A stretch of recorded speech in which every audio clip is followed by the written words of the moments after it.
Deutéronomie toko fahavalo. Fampatsiarovana ny tondran'Andriamanitra ny Israely sy ny nampanetreny tena azy ary ny fananarana azy, andreo miavonavona izy ka manadino an'Andriamanitra.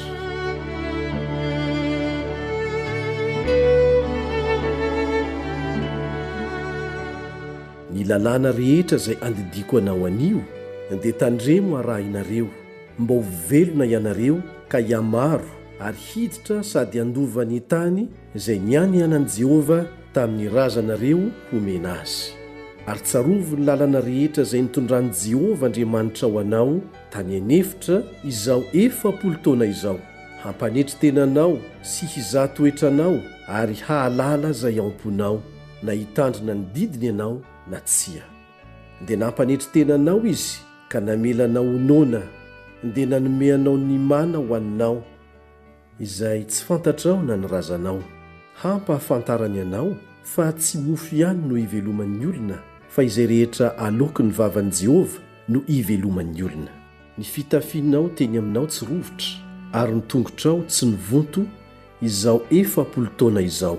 Koa aoka ho fantatrao amin'ny fonao fa tahaka ny fananaran'ny olona ny zanany no fananaran'i Jehova Andriamanitra ho anao. Ary tandremo ny didin'i Jehova Andriamanitra ao mba handehananao amin'ny lalany sy hatahoranao azy. Fa Jehova Andriamanitra ao efa hampiditra anao any amin'ny tany soa, dia tany misy renirano sy loharano ary rano lalina eny amin'ny lohasaha sy ny tendrombohitra, tany misy vary tritika sy vary ordea sy voaloboka sy aviavy ary amponga ben-danitra, tany misy hazo oliva sy tantely, tany izay ihinananao hohanina amin'ny fanaranam-po sady tsy hanan-java mahory akory eo ianao, tany misy vy ny vato ao aminy ary ao amin'ny tendrombohiny no hiadinao varahina.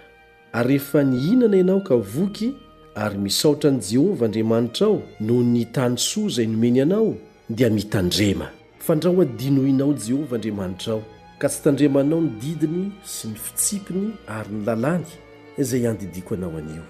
Fa andraho rehefa nihinana ianao ka voky ary nanao trano tsara ka mitoetra ao, ary miamaro ny ombonao sy ny ondry amanosinao, ary mitombo koa ny volafotsinao sy ny volamenanao, ary mitombo ny fanananao rehetra, dia hiavonavona ny fonao ka ho adinoinao Jehova Andriamanitra ao izay nitondranao nivoaka avy tany amin'ny tany Egipta, tamin'ny trano nandevozana, izay nitondranao tany amin'ny efitra lehibe sady mahatahotra izay misy mena ranafo sy maingoka, dia ny tany mangetana tsy misy rano, ary nampivoaka rano anao avy amin'ny vatolampy afo vato izay nanomeanao mana hohanina tany anefitra, dia zavatra tsy fantatry ny razanao, mba hampanetry tenanao sy hizaha toetranao ary hanisy soanao any amparany.